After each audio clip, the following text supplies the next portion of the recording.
This is a video I should have made years ago, but the debate still rages on about what drift cars are best in Assetto Corsa, so I figured I'd throw my own opinion into the ring. And to that point, this is just my opinion. While I do have experience drifting in real life and I'm closing in on a decade in the sim rig, I am by no means an expert. I'm just a dude who likes to make cars go sideways sometimes, and I want to help others do that too. So we're going to discuss Tando Buddies, World Drift Tour, Death Wish Garage, Gravy Garage, Swarm, Sim Squad, VDC, Lenny's 180SX and other Arch Physics cars, and the Kunos drift cars like the E30 and 86. So Tando Buddies has fallen out of favor, and you're not going to see these recommended anymore, but they're still worth talking about. Back when I got into AC drifting, Tando Buddies was the go-to pack for public lobbies, but those were different times. Direct drive wheels and aluminum profile rigs were essentially unheard of. Everyone was just clamping G27s to their desks, and Tando Buddies was born from that. The creators specifically said they adjusted physics to make the cars easier to drive on low-spec wheels. And that's pretty obvious if you drive them, because Tando Buddies cars are overly stable with impossibly smooth weight transfer and suspension mechanics that lean towards a very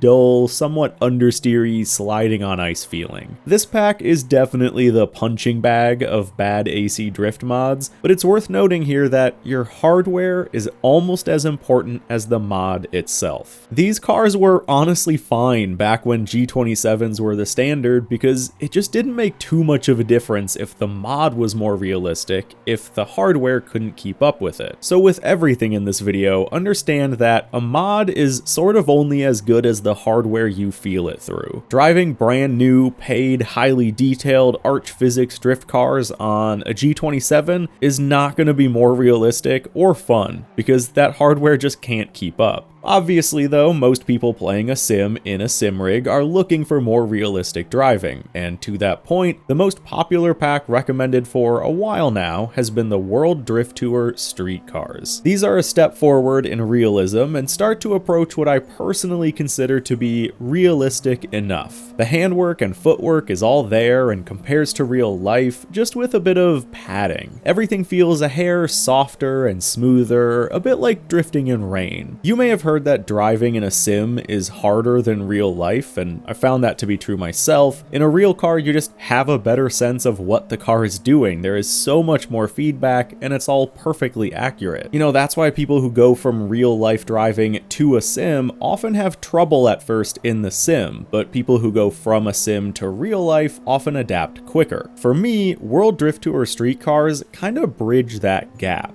They're realistic enough to feel like what it feels like to drift a real car without actually feeling like a perfectly realistic car. Like, let's say in the sim you're missing out on 20% of feedback compared to a real car. Well, the WDTS cars have been made 20% easier to drive, so it kind of balances out. If you're a hardcore realism purist, you'll want to keep looking, but for players wanting something easy to get into while still being close enough to real life, this pack is still pretty solid. Now, to be honest, I feel this way about a lot of other packs. The new WDT Enjoy cars, Death Wish Garage, Swarm, and many other packs all feel similarly realistic, like they're all about 80% there, and anything else is just picking at hairs or difference in setup. Even though some of these packs do use more realistic values, the main difference for me isn't exactly the accuracy of the numbers, it's just how the cars are set up. And this brings us to another topic. Different drift cars feel different in real life. The setup matters. At one of my own first real drift days, I was struggling to link a track and kept spinning in a certain corner, but then I swapped my rear tires and immediately linked the whole track with no issue. Both setups were obviously real, but felt very different, and one was much easier than the other, and I only changed one thing. This is part of why different cars will feel more real to different people,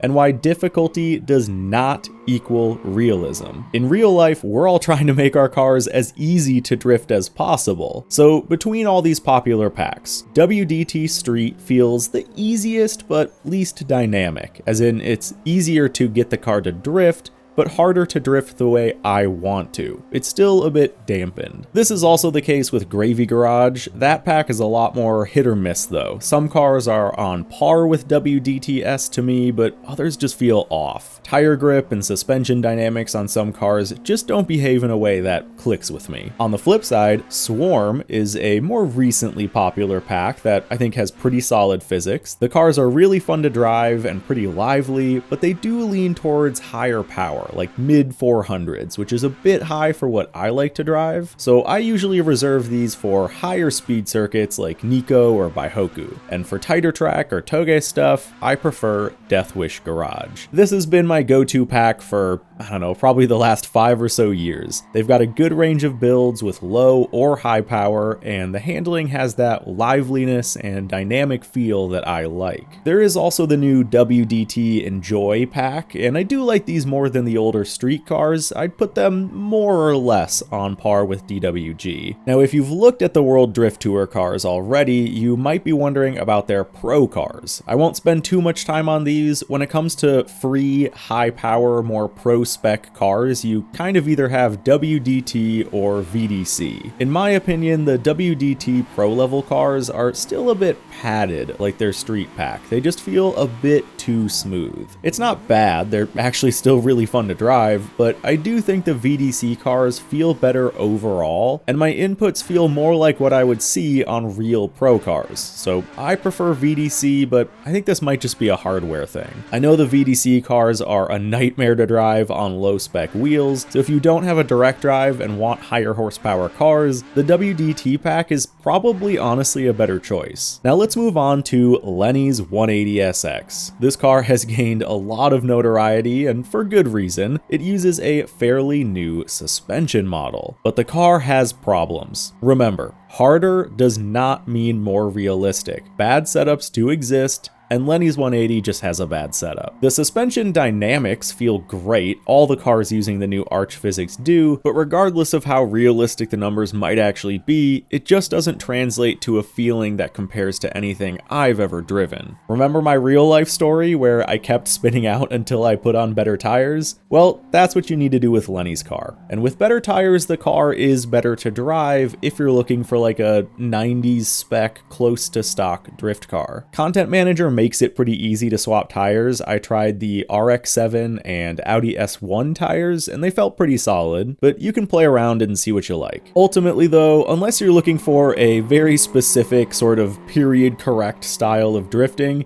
you don't need to drive this car. It just isn't set up like the majority of even basic real drift cars these days. And it gets into that realm where you're kind of fighting against the limits of feedback that a sim can deliver. And on that note, arch physics cars should only be used with decently strong direct drive wheels in a rigid chassis. The suspension and steering rack are faster, and you need a wheel that can respond to that, otherwise you're gonna have a bad time. So seriously, don't bother with Lenny's 180 or any other arch physics cars like the Zero Culture pack unless you have a DD wheelbase. And if you have one and do want to try out arch physics drift cars, the Zero Culture pack definitely has some better setups out of the box. If you're looking for something that feels more realistic, has a better setup, and can be used on more entry to mid-level wheelbases, the Sim Squad cars are, in my opinion, a solid middle ground between the kind of World Drift Tour based 80% real packs and the newer super intense arch physics stuff. In my opinion, these Sim Squad cars feel about as realistic as you should ever need. I'm not saying you should drive these over something like Swarm or DWG, but if you really want the most realistic practice possible, I think the Sim Squad cars are your best bet, even if they aren't quite as fun. These feel the closest to how my actual low power beginner setup 240 actually felt to drive in real life. And finally, this brings us to the Kunos cars. After all, do you even need mods, or are the vanilla drift cars good enough on their own? Well, yes, the Kunos drift cars are honestly, in my opinion, to this day still some of the better drift cars in the game. They hit a good blend of realism and simplicity, and they're set up well out of the box. When I drive these cars, my inputs feel good, and the car does what I want it to do. They work fine on gear and belt-driven wheels, and at least in my opinion, you're not going to pick up any bad or unrealistic habits with these. They really are solid. While some of the other packs like Gravy and WDTS have cooler looking cars that are easy to drift,